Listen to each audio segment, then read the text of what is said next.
Sir पिछले कुछ दिनों से सोशल मीडिया पे जो है कुछ लोग जो है नाराज़गी का इज़हार कर रहे हैं कि हॉस्पिटल के अंदर जो एक्स-रे होते हैं जीएमसी के अंदर उनकी फ़िल्म्स जो है ख़त्म है जिसकी वजह से लोगों को काफ़ी परेशानी का सामना करना पड़ रहा है। तो क्या है पूरी हकीकत क्या कहना चाहेंगे?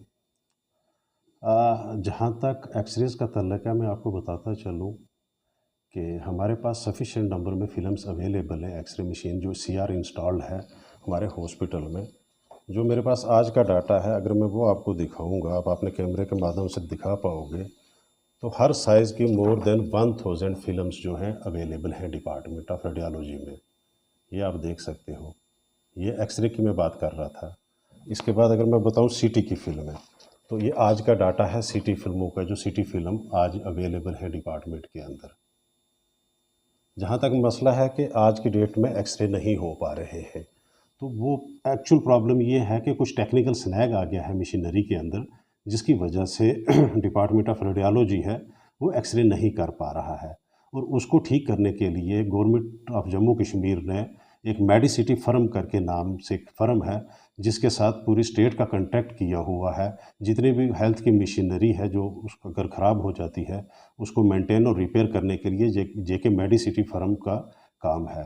तो हमारे डिपार्टमेंट ने शायद एचओडी साहब ने जेके मेडिसिटी के साथ टेकअप किया है, और उनके इंजीनियर कल आए हुए थे और आज भी काम कर रहे हैं इसके ऊपर, ताकि बहुत जल्द हम लोगों को ये सहूलियत दे पाएँ। सर यहाँ जीएमसी में कितनी मशीनें रहती हैं? अगर एक ख़राब हो जाए तो उसकी जगह दूसरी को भी अगर इंस्टॉल करना पड़े तो?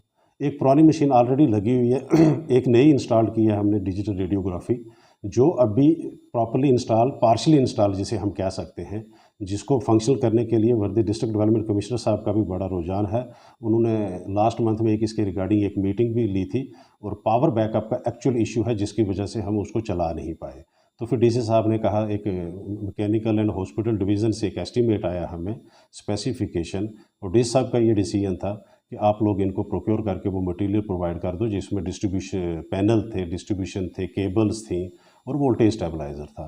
तो उसके बिहाफ़ पे हमने प्रोक्योरमेंट के लिए सप्लाई ऑर्डर प्लेस कर दिए गए हैं, और within a week time, और आई कैन से के विद इन 10 टू 12 डेज़ वो मटेरियल हमारे पास आ जाएगा, और हम उसको भी फंक्शनल कर लेंगे। सर लोगों को क्या एश्योरिटी देना चाहेंगे? क्योंकि लोग जो है काफ़ी परेशान थे, तो कब तक ये एक्स-रे का ये जो खराब था कुछ बीच में कुछ फ़ॉल्ट था जो, तो वो कब तक ठीक हो जाएगा और लोगों को सहूलियत जो है मिलना शुरू हो जाएगी पहले की तरह? जहाँ तक वर्किंग ऑफ मशीन का तल्लक है, इंजीनियर इस वक्त भी काम कर रहे हैं। आप नीचे डिपार्टमेंट ऑफ रेडियोलॉजी में जाके देख सकते हैं कि जो मेडिसिटी के इंजीनियर्स हैं वो इसके ऊपर काम कर रहे हैं, और उम्मीद है कि बहुत जल्द हम इसको ठीक कर पाएंगे। विद इन 1 डे और 2 डे आई कैन से कि लोगों को हम इसकी सहूलियत फराहम कर पाएंगे। सर आपने अलग-अलग जीएमसीज़ में काम किया है, उसके साथ-साथ और भी कई जगहों पर आप काम कर चुके हैं, तो जीएमसीज़ और डिस्ट्रिक्ट हॉस्पिटल के बीच में क्या कुछ फ़र्क रहता है यहाँ पे, यहाँ की फंक्शनिंग को लेकर? कैसे इनकी फंक्शनिंग डिफरेंशिएट रहती है as compare to district hospital? देखो, जो मेडिकल कॉलेजेस हैं यहाँ पे जो हेड ऑफ़ द इंस्टीट्यूशन होता है वो प्रिंसिपल होता है, और एज़ कम्पेयर टू अगर डिस्ट्रिक्ट हॉस्पिटल की बात करो तो वहाँ मेडिकल सुपरटेंडेंट ही उसका कंट्रोलिंग ऑफिसर होता है। तो मेडिकल कॉलेजेस का वर्किंग स्टाइल थोड़ा सा डिस्ट्रिक्ट हॉस्पिटल से डिफरेंट हो जाता है। डिस्ट्रिक्ट हॉस्पिटल में कोई फाइनेंस का बंदा पोस्टेड नहीं होता, जबकि मेडिकल कॉलेजेस में प्रॉपर्ली एक चीफ अकाउंट ऑफिसर जो होते हैं हर मेडिकल कॉलेजेस में पोस्टेड हैं as drawing a disbursing officer. और दूसरा उनका काम होता है कि to aid and advise the principal on all financial matter. तो मेडिकल कॉलेज तो एक बड़ा इंस्टीट्यूशन है, तो इसमें तो वर्किंग टोटली डिफरेंट रहती है। हालांकि आप अगर डिस्ट्रिक्ट हॉस्पिटल में देखो तो वहाँ पे प्लानिंग सेक्शन नहीं होती, मेडिकल कॉलेज में प्लानिंग सेक्शन प्रॉपर्ली होती है।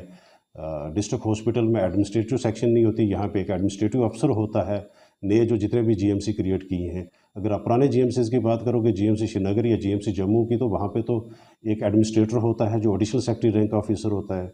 उसके बाद एक पर्सनल ऑफिसर होता है जो डिप्टी सेक्रेटरी रैंक का ऑफिसर होता है। उसके बाद एक एडमिनिस्ट्रेटिव अफसर होता है तो जो अंडर सेक्रेटरी रैंक का ऑफिसर होता है। तो वर्किंग जो मेडिकल कॉलेज की वर्किंग है और जो वर्कलोड है वो बढ़ जाता है, इसलिए गवर्नमेंट ने ये डिफरेंट सेक्शंस या डिपार्टमेंट मैं कह सकता हूँ जो बनाए हुए हैं under the overall supervision of the principal.